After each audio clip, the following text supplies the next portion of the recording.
But first, a story about late converts to organic farming techniques. There are lots of reasons why conventional farmers don't want to go down the organic path. It's usually more expensive, time-consuming and risky. But a couple of farmers have discovered late in life, organic soil treatments can deliver surprising results. Megan Woodward reports.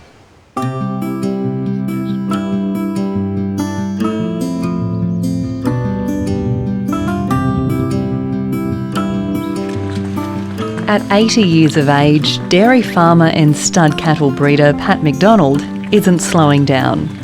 He's run this property near Murwillumbah for the past 50 years and happily shaking off the idea that you can't teach an old dog new tricks.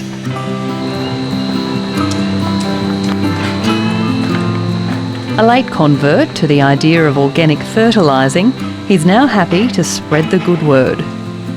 I suppose it wasn't a complete surprise. It was something I was wanting to believe in, but you know, I'd tried so many things, and you wondered what was really ever going to happen for you. So yeah, I was sort of pleased, and the whole thing's sort of grown on me since then a bit. Pat McDonald was led to the more natural approach after nearly 2 decades of struggling to grow clover, which is the perfect protein-packed plant for dairy cows and essential for healthy milk production. Well, you need to have good pastures if you're going to get results from your dairy cows. In this part of the world, we've got to grow winter feed, otherwise we'd have a very severe and a long feed gap, particularly with very wet autumns. That feed gap could go from the end of January through to the spring. So it's necessary that we grow winter pastures.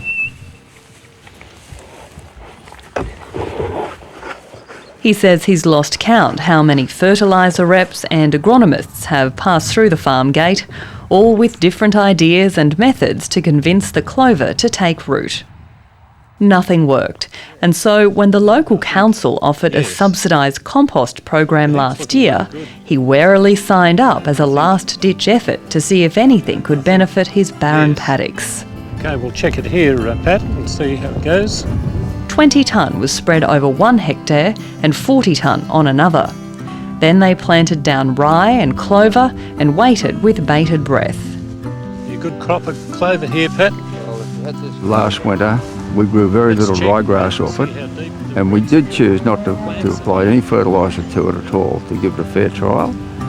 And then when we got to November, we discovered we had quite a good crop of clover, even despite the extreme dry spring and summer. And by November, we had good, healthy clover. So you've got quite a good area growth. So we can see how the microbes have got down to the 8 inches or so. The promising results led him to soil specialist David Gourlay from a local organic fertiliser company. You've got more than just livestock above the ground. Yep. This is your livestock under the ground. Yeah. With David's expertise and the help of daughter Jennifer, Pat McDonald has now produced nearly 1,000 tonne of compost by combining green mulch with the runoff from the property's effluent dam. It's an interesting concept. I think it's a bit more ecologically sustainable. It's not chemical at all. So natural's just got to be a better thing. It was noticeable in those paddocks that were quite hard and not very responsive. They die off quick. And it's just lovely seeing fresh new growth. It's just popping up out of the ground. So it's what you see on top is what's happening underneath. So we can't all dig down and see what's happening underneath, but you got the proof on top. So it's a similar story a few clicks north at the Paddons farm on the far northern New South Wales coast. With the help of his 3 adult children, 70-year-old Doug Paddon farms 150 acres of sweet potato and corn. After a few failures with conventional chemical fertilisers over the years, Doug's sons convinced him to agree to a one-off experiment with organic fertiliser. The results weren't perfect, but it marked the start of winning the farmer over. The only reason I got to run with it is just over there. 4 years ago, we got a load of organic brew dumped there, and then we spread it across the paddock, broad acre, and it didn't work. But where we dumped it did work, and it worked not only for 2 crops of potatoes, but for 2 crops of corn. Though it took another year or two to fight off some preconceived ideas before he gave the go-ahead to the current trial using natural methods. When we were in America, there was a fellow there, he said his best crop was his organic crop. And we said, why don't you go organic? He says, no, I only get a crop every 7 years. So I took that on board. But now with this modern way of mulching, and we're hoping to fix our soils in 6 months. David Gourlay has been helping guide the Paddens, helping to introduce an organic fertiliser he's devised using only natural products to help better the soil. So the soil has an open structure or texture about it, which is really good. Doug's son Steve admits the new path the family is taking is a risk, but says rebuilding the farm's soil structure one paddock at a time makes sense. The soil structure's definitely crumbing up and changing opposed to without the compost, and that's what they reckon's a good thing. You get the aeration in there and everything can work a lot better. So yeah, that's one notice. And the roots on the plants look reasonably healthy and good, and no damage as yet with insects, and we haven't put any chemicals, insecticides or any of that in this trial. So yeah, it's looking good so far, but time will tell. We should see results within this crop, I'm sure, and then we can go from there. But yeah, you just don't want to do anything too big at once, as all farmers know, so small steps.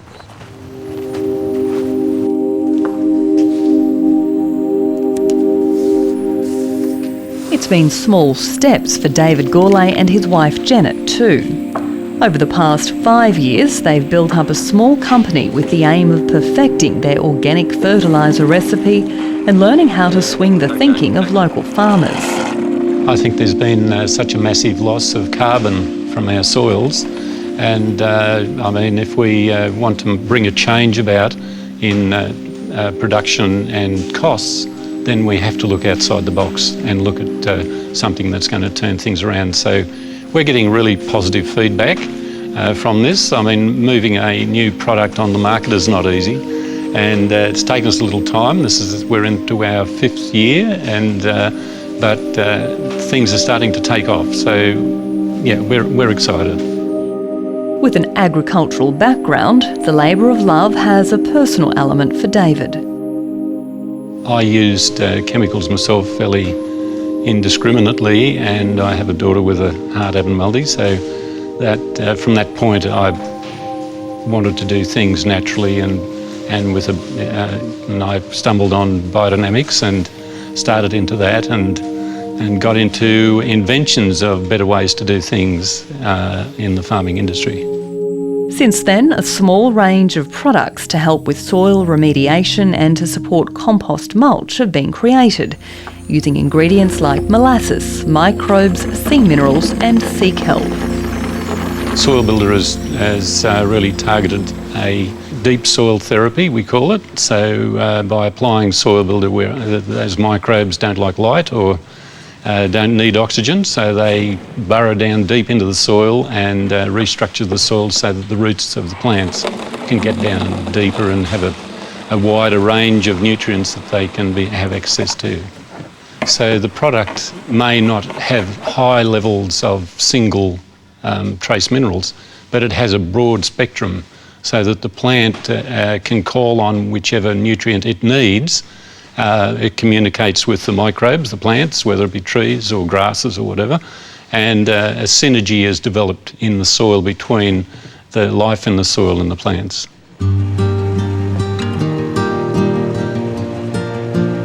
To date, their greatest pupils are the Guinea boys from nearby Crystal Creek between Murwillumbah and Nimbin. How are you, Dave? Good to see you again. Good to see you. How are you, David? Dave Guinea runs a 14-hectare banana plantation, growing mainly ladyfingers with plans to increase Cavendish production also. He's a third-generation banana farmer, and now he's teaching his son the ropes. But the pair are taking a road not travelled by their farming forefathers. Habits are hard to break. You get into, especially farming, you get into a habit of doing something, you think you know what you're doing, and if it works, it's good. But if weather affects you and makes it harder, you blame the weather. You don't look at other ways of changing it. It becomes a habit, and that's a problem with, I think, a lot of farmers. We just get in that habit of, we know what we're doing, we know how to do it, don't try and tell us. Go over and have a look at under the mulch and see what we can find. After decades of using herbicides and fertilisers, the guineas have been trialling a new program. You've noticed a big difference by the sound of things? Huge difference. Yeah, you wouldn't see roots this far out and not to this level of healthiness, the thickness of it. As you can see how wide it is, that's just a full-on growth. Just same application before, Dave, good even spread over the ground. On a small part of the plantation, they've been spraying the specially devised soil builder liquid, completely mulching it into the ground, then spreading compost builder over the top. Started the fire in there, mate. Started that row. And Mother Nature has ensured the trial has been put to the test. The 2-year trial at Dave Guinea's banana plantation couldn't have happened at a better time. Ex-tropical cyclone Oswald all but decimated a lot of his plantation, but the 1/10 of the trees that were under the organic compost have gone gangbusters. Since we started this program, we've got nothing but adverse weather, like drought, flood, drought, cyclone or ex-cyclones, just creating a lot of havoc with the growth in the bananas. And where we've done the mulching and the program, the way they've handled it and come back so quick, it's been amazing, yeah. It's opened my eyes up. A healthy banana tree would usually grow 7 or 8 pieces of fruit per bunch. But this year, even the weather-affected trees in the trial patch have grown 10 and 11-hand bunches. Bananas are a long-term business. Like, it's not just a 1 year or 2 year process. Now we've started this new venture in these bananas with this 1 hectare. This could change a lot of things in growing bananas. Like, we're getting results now. We don't know what's going to happen in the future. This could get even better. Sweet potato farmer Doug Patton is a little more reserved, sitting securely and comfortably on the fence when it comes to the new frontier in natural farming. If you come back in 12 months' time, I can say, no, we're complete idiots. We've done our day big time. Do you honestly think that will happen, or do you think you're going to see some results? Oh, it never happens. There's never a clear-cut winner in farming. There's always some excuse why it didn't work. The challenge is there. If we get it right and if it works, we're here for life, and that's what we want to be. And while most of the farmers trialling the organic fertilising method stop short at committing to a 100% move away from the deep-rooted conventional ways of the past, the early results have put a spring in the step of those who have been aching for a change. I'd say it's a very strong yes. It just takes a little bit of time to change from where we are to where we're heading. But definitely so, yes, we're heading that direction. Yeah, we'd like to have a gradual increase. I don't think anything's going to jump out of the ground straight away. I think it's a long-term project, and it's probably better off building from the roots up, so to speak.